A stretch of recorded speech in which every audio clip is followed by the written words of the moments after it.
Like, they literally are showing. Wait, they're showing Caitlin Clark scoring. Oh my god. Oh my god. The hottest team in the WNBA is back in action. And drills it over with the triple. This is over. Watch it. Oh my goodness. She is back. To lay in. As AT goes coast to coast to tie things up.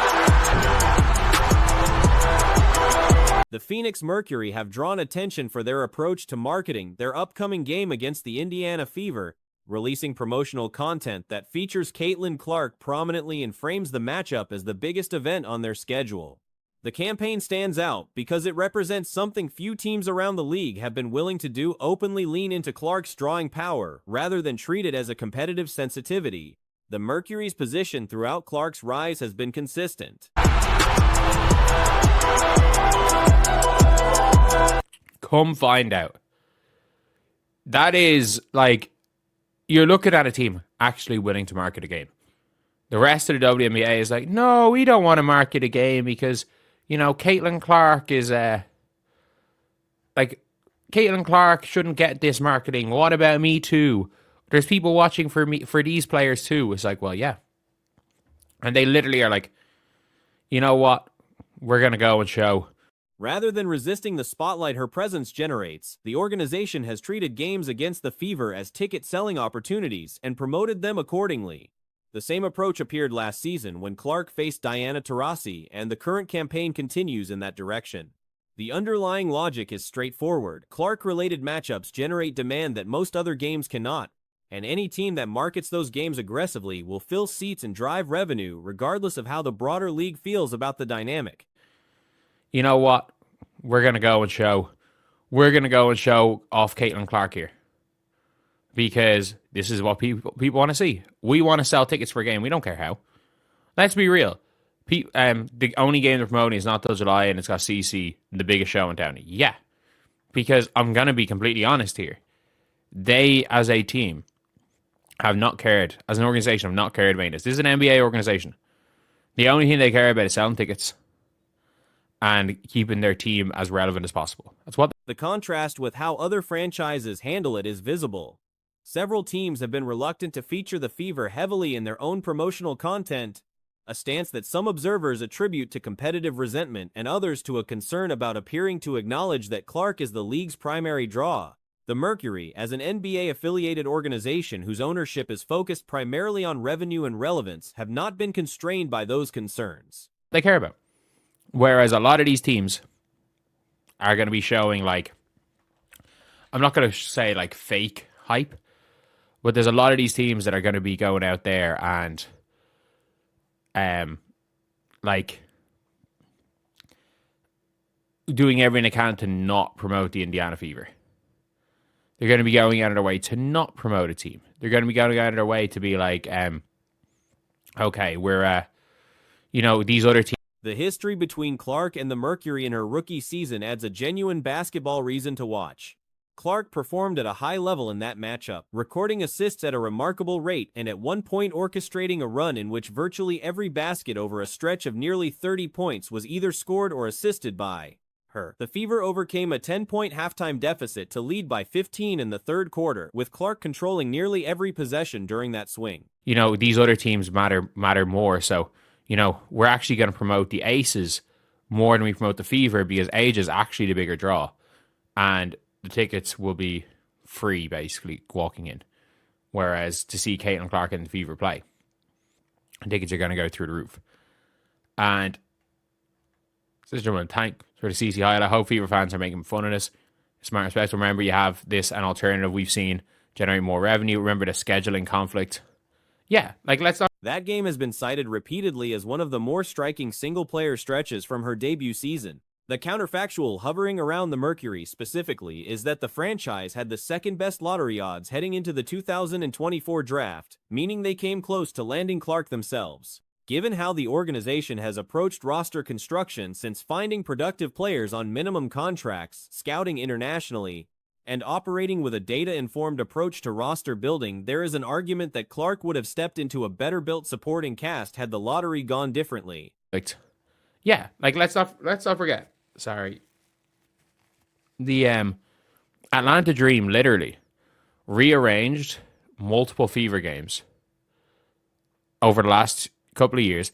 This year, because they're rearranging an Aces game as well, they were like, okay, it's due to the growth of women's basketball. Whereas when they were only able to do it for Fever games, they said it was because of a scheduling conflict.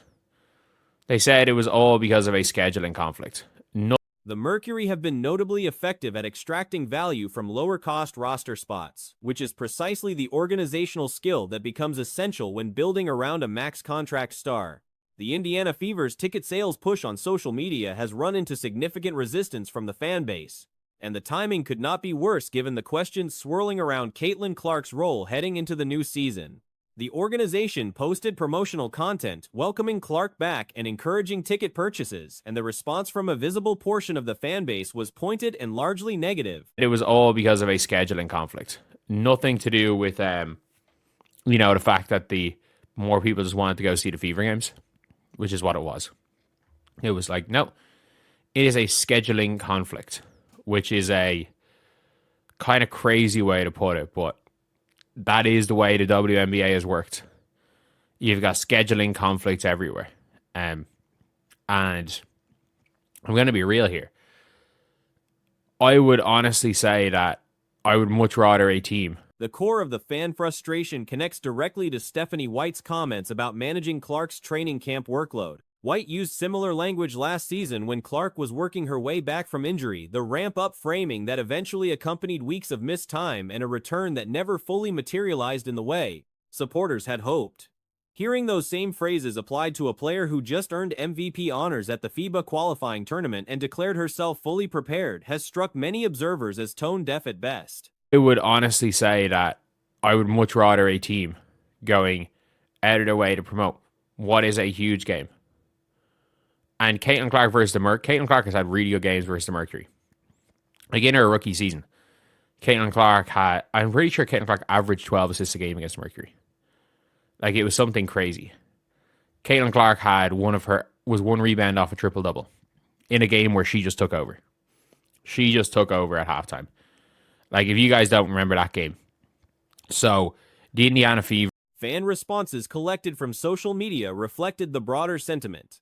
Multiple accounts stated they had no intention of purchasing tickets after spending considerable sums last season watching Clark operate in a reduced capacity, standing in the corner with limited involvement in designed plays, rarely receiving screens, and functioning more as a floor spacer than the primary creator her game demands. Others questioned whether there was any assurance she would be running point guard at all, and said their interest in attending was contingent entirely on that. Ball, MLB, WWE, UFC, NBA. Interesting. And load management is part of that. Setting back and watching these prominent NBA superstars not play in games to their full capacity, bitching about how many games they've got to play, bitching about how long they got to play in games. One response framed the organization's approach as consistently undermining Clark's brand while simultaneously relying on that brand to drive ticket revenue, a contradiction that a growing segment of the fan base appears unwilling to accept. There is a practical financial dimension to this beyond the social media noise. The Fever will almost certainly sell out their home schedule. Games, and watching some of these awful coaches set down their stars has really turned a lot of fans off. We all sat through Caitlin Clark missing every game last year due to injury except 13. I believe it was 13 games. And it made for one long season. Let me tell you. Somebody brought up online, you know what? The Indiana Fever. The more relevant question is at what price? Gate revenue depends on demand intensity, not just attendance figures. A fan base that is showing up out of obligation or residual loyalty rather than genuine excitement about the product being offered pays less per seat, accepts lower resale prices, and generates less secondary market activity. We won a lot of games last year, but a lot of those games that they won were still boring. And that's not a good look for the team, for their marketing, for the WNBA. You don't want boring games because that's what your league was associated with before Caitlin Clark's arrival, was boring and a piss-poor product. Well, there's been all kinds of trouble. If the organization's handling of Clark has meaningfully cooled enthusiasm among the buyers who were previously paying premium prices, the financial impact registers even if the building remains full. The comparison to load management in the NBA is worth addressing directly. That issue has been credited with a sustained decline in the league's standing relative to other American sports properties. Signals that have went up like flares all over the place. Caitlin Clark's going to play off ball. We're drafting a point guard. We're drafting a point guard that hates Caitlin Clark fans. You can't tell me she loves Caitlin Clark either, because I'm not believing that. Regardless of how much people will play nice once they're on the same team. It's still drama.